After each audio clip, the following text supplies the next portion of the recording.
नमस्कार, मैं हूं अशोक श्रीवास्तव और आप देख रहे हैं मीडिया दस्तक न्यूज़। ज्योति मौर्य एक महीने से सोशल मीडिया में टीआरपी क्वीन बनी हुई है। उनकी कहानी सभी को पता है।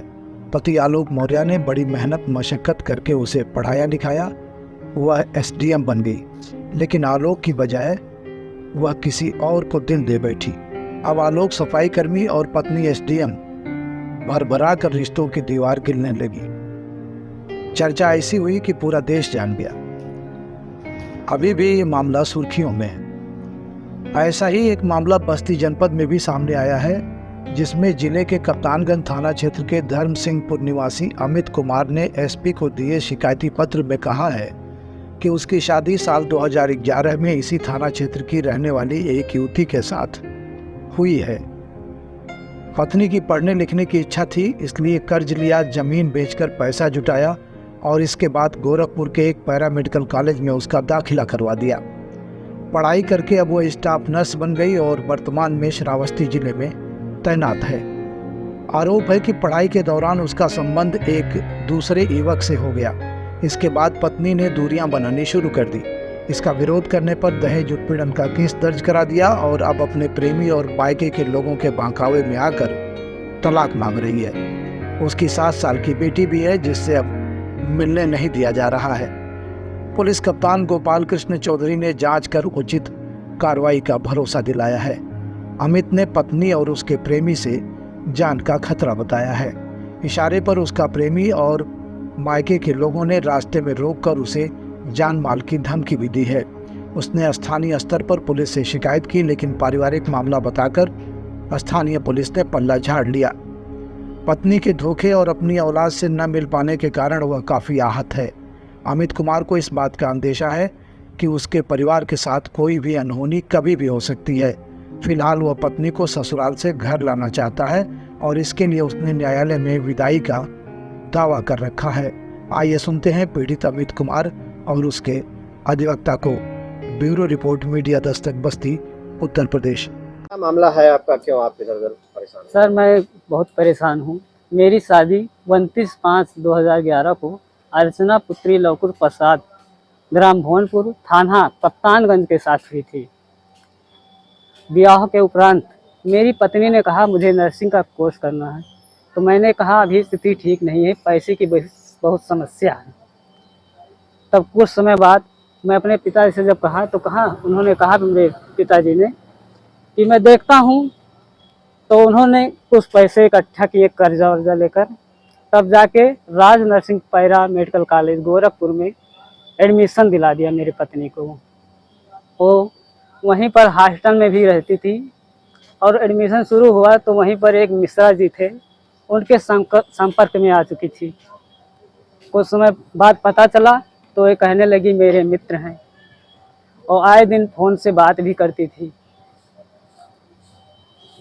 और स्थिति सर बहुत ख़राब हो चुकी है मेरी और मुझे समझ में नहीं आ रहा था मैं क्या करूं।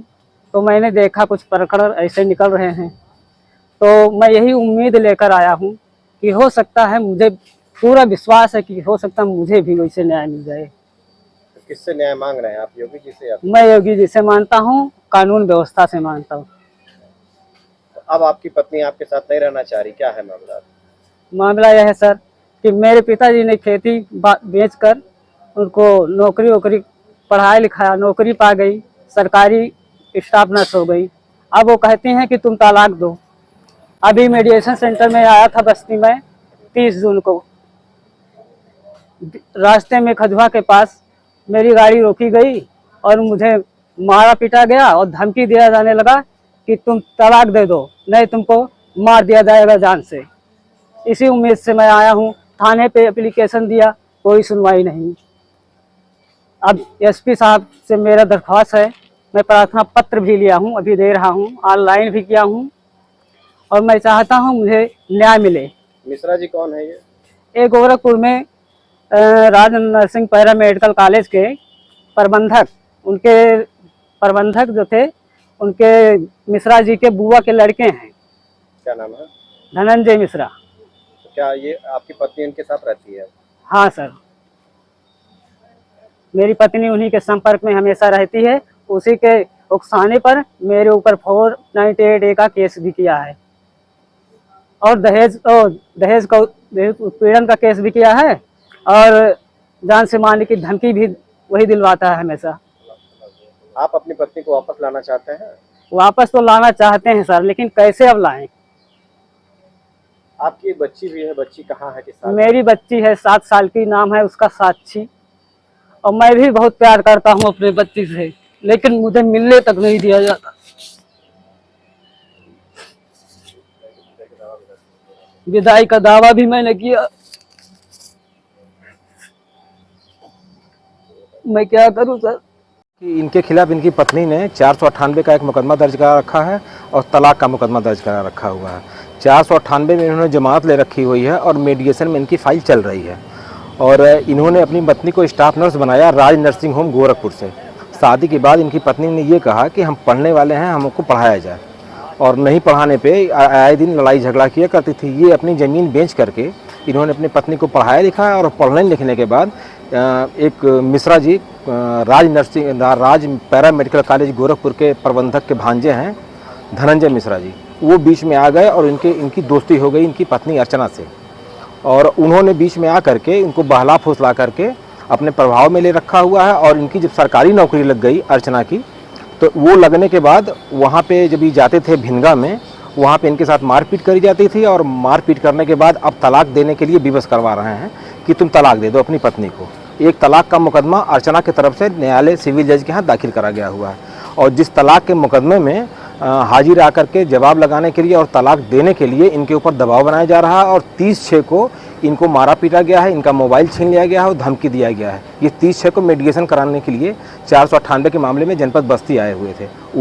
उसी दिन इनकी पत्नी, इनके ससुर और धनंजय मिश्रा और एक अज्ञात व्यक्ति और इनको रोक करके इनका मोबाइल छीन लिए, इनको धमकी दिए और जान से मारने का प्रयास किया है। संबंधित मामले में आपके द्वारा क्या कुछ लीगल कार्रवाई की जा रही है? जी हाँ, हमारे द्वारा पुलिस अधीक्षक को पत्र लिखा गया है कि इस मामले में उचित कार्रवाई करें, संबंधित थानाध्यक्ष को निर्देशित दें कि इसे मुकदमा पंजीकृत हो, और इनके ऊपर जानलेवा हमला किया गया है, इनका मोबाइल छीना गया है, लूट का ही मामला ये है, और संभव हो तो मेडिएशन करा करके मामले को इनकी पत्नी को विदा करा दें।